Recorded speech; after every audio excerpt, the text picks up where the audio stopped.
Derivatives trading involves substantial risk of loss and is not suitable for all investors. Past performance is not necessarily indicative of future results. In this 2-minute trading tip, we'll be talking about creating a trade setup checklist. It's often suggested to newer traders and even developed traders that might be struggling with their self-discipline to create some sort of checklist to help them to identify proper market conditions and setups that fit their trading plan. While this is a great suggestion, it's often missing the rigidity and structure that new traders need in developing some sort of system like this. So oftentimes you'll hear the pilot example where a pilot gets onto a plane, they're looking at all these various gauges, they're double checking with their co-pilot, and they're going through this whole procedure. And this is very similar to a trader's pre-market prep. When it comes to creating a setup checklist, it's a little bit different because as we're in execution phase, there's a limit on the amount of things that can be top of mind for us. So the first tip here is to make your setup checklist contain a maximum of 4 elements. So I researched an article from 2008 published by Science Life. And in the article, they explain that the human mind can only process about 4 concurrent items at one time.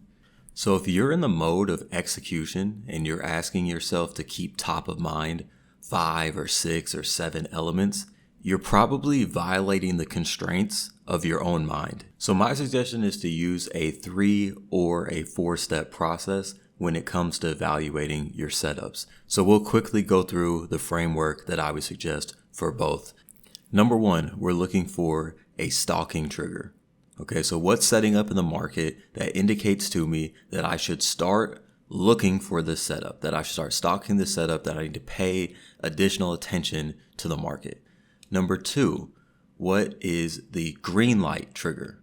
So now that I'm stalking this setup, what indicates to me that now I want to look for entries to this setup? Now I want to be in this setup. What's the green light?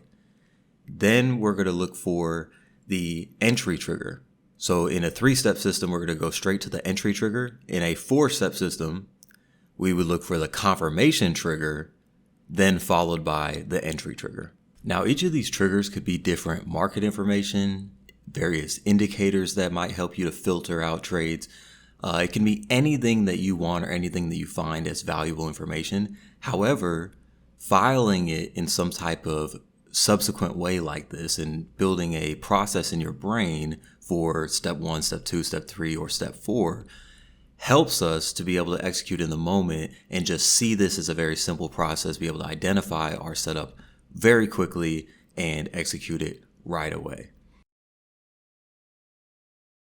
If you've enjoyed this 2-minute trading tip, please do us a favor and go ahead and hit that like button. And for more trading tips, subscribe to our channel and turn on post notifications.